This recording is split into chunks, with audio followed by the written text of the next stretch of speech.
Have you ever wondered why there are 4 Gospels written instead of just one? Stick around and find out why.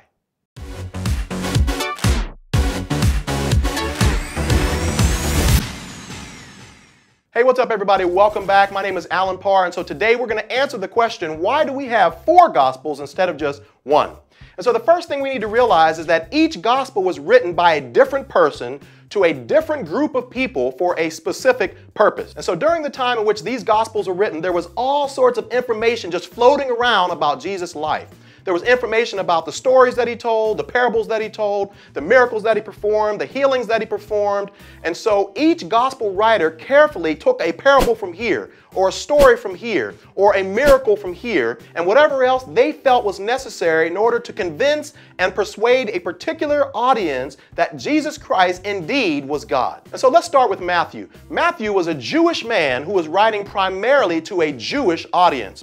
And his purpose was to convince these Jewish readers that this same Jesus whom they had just crucified was indeed the Messiah that the Old Testament had promised. And so how does he do it?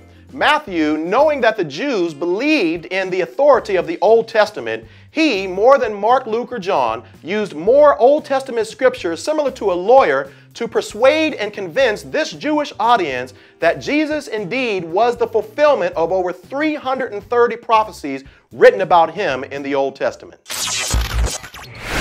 So let's take a look at Mark. Mark was writing primarily to a Roman audience, and so Mark had to get into the mind of a Roman and ask the question, what is it that would convince a Roman that Jesus indeed was God? And so Mark's gospel is the shortest gospel because he omitted all sorts of things that he knew that a Roman could care less about. He knew that a Roman could care less about who Jesus' daddy was, his granddaddy, so he totally omitted the genealogy. He omitted where Jesus was born, the nativity scene. He omitted most of Jesus' long teachings. He omitted most of the Old Testament references because he knew that a Roman would be more impressed not with a God who can teach, but a God who was able to perform miracles and healings and raise people from the dead and control nature.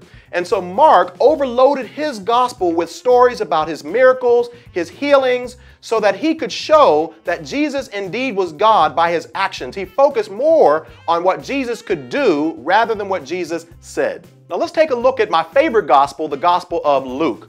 Luke was the only Gentile writer of Scripture, and he was focusing his attention on reaching a Gentile or non-Jewish audience. So when Jesus was alive, there were all these groups that the Jews considered to be rejects or outcasts. There were lepers and prostitutes, sinners, tax collectors, Samaritans. And so what Luke said is, I'm going to write a gospel that focuses and highlights Jesus' love towards these groups that were considered outcasts.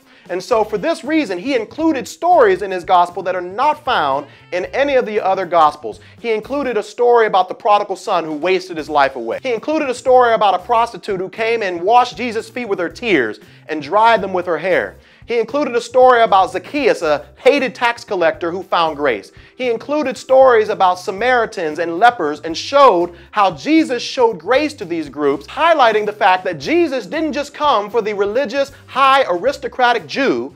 No, Jesus came for those people like you and I who wasted their life away, who made poor decisions, and those who are in need of grace. And so next time you read the Gospel of Luke, I want you to pay close attention to how Luke goes out of his way to convince people that if you've made a mess of your life, if you've made poor decisions, if you feel like you've wasted your life away, that there is grace and forgiveness in Jesus Christ.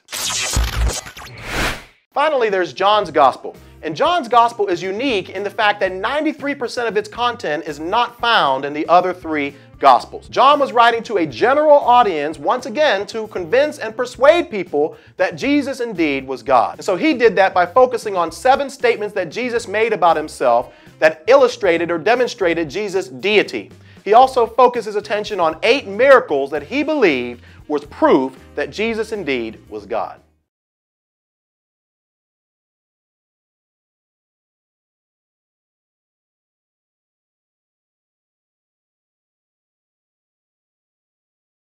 If you found this video helpful in any way, please do me a favor and share it with someone else.